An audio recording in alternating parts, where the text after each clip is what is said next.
Good day, I'm Twyla Whelan and this is your JIS News for Thursday, January 4, 2024.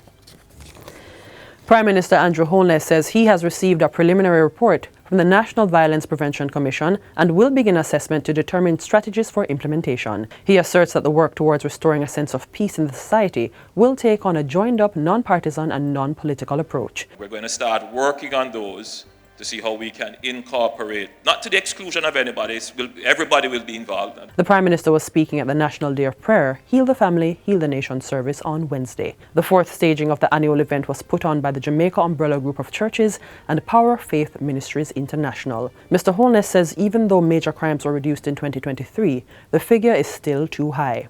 He laments that the state of crime and violence is taking a toll on the mental health of citizens. Though our economy is doing well, though we are building the infrastructure, though the statistic murders are going down, violent crimes, serious crimes are going down, how people feel, what they are being exposed to, what comes across on their social media, it is having an impact on our mental health. It is having an impact on how we perceive our well-being. And that is dangerous. Meanwhile, members of the clergy and leader of the opposition joined in agreement to work together. This is what the people of Jamaica want to see. They want to see us coming together in unity.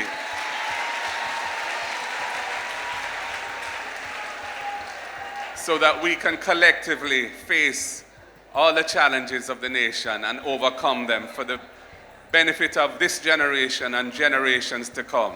As a church, we've got work to do.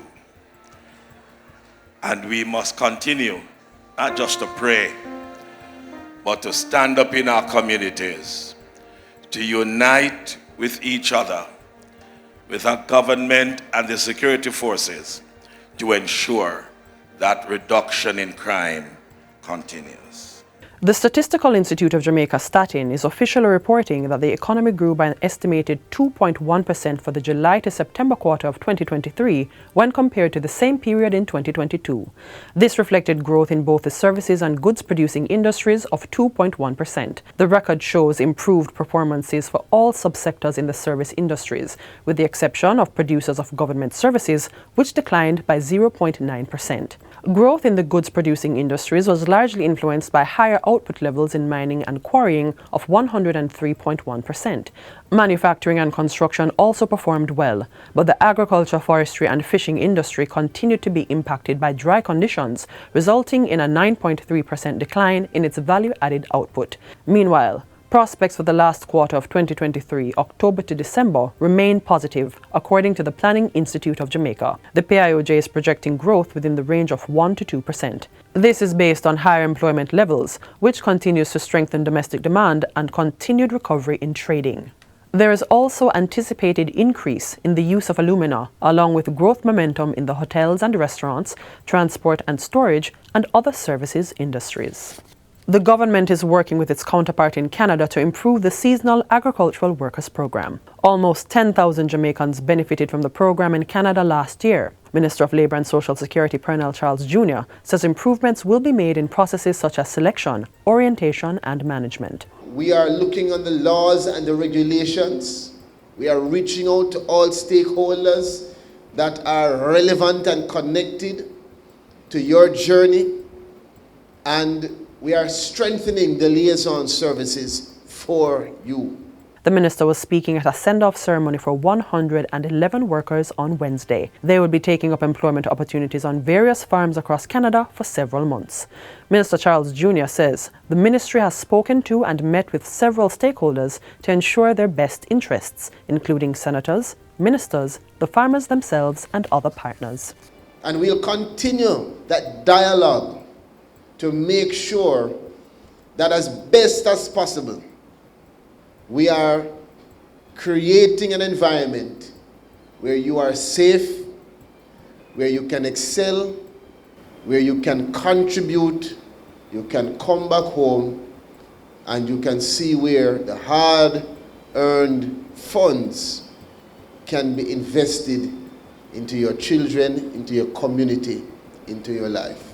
Meanwhile, Farm workers on the Seasonal Agricultural Workers Program are being encouraged to know their rights and responsibilities. During Wednesday's send-off ceremony for the batch of 111 workers heading to Canada, the Canadian High Commissioner Emina Tudakovic reminded the workers that their rights were important and that they were protected. She acknowledged that while most workers in Canada have a positive experience, some do face abuses and substandard working conditions. Canada is committed, and in conversations with your minister, I know that Jamaica is also committed to ensuring that your rights and dignity of all foreign workers are protected. So we've enhanced our regulations, we've enhanced abuse reporting channels, and our supports, and I encourage you to raise any concerns. Minister Charles Jr. echoed the point and encouraged the workers to speak up if they have any issues.